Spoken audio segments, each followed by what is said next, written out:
देशातील सर्वोच्च पदासाठी म्हणजेच राष्ट्रपती पदासाठी आज मतदान होणार आहे आणि या राष्ट्रपती पदासाठी एनडीए कडून रामनाथ कोविंद तर यूपीए कडून मीरा कुमार निवडणुकीच्या रिंगणात आहेत।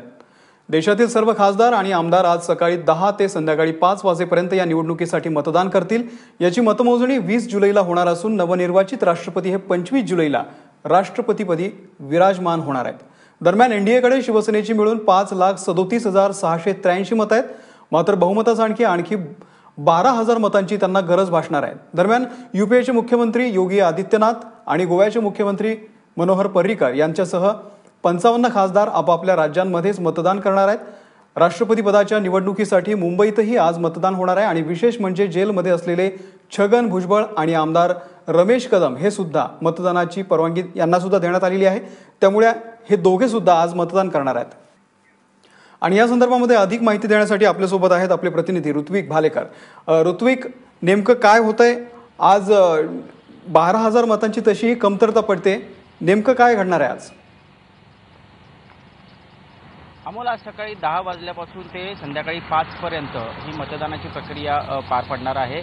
महाराष्ट्राच्या विधान भवनात महाराष्ट्रातले विधानसभा सदस्य या ठिकाणी येऊन मतदान करणार आहेत, तर राज्यसभेचे आणि लोकसभेचे जे खासदार आहेत ते दिल्ली येथे मतदान करणार आहेत।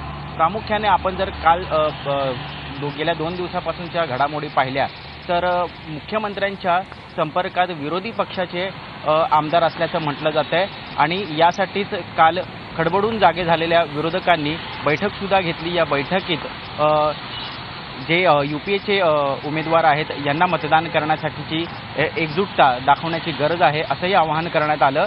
मात्र तरीही जे अपक्ष आमदार आहेत रवी राणा यांनी दावा केलेला आहे की एकूण 14 ते 15 विरोधी पक्षाचे आमदार हे मुख्यमंत्र्यांच्या संपर्कात आहेत, तर आज ही संख्या 25 पर्यंत जाऊ शकते असाही त्यांनी दावा केलेला आहे।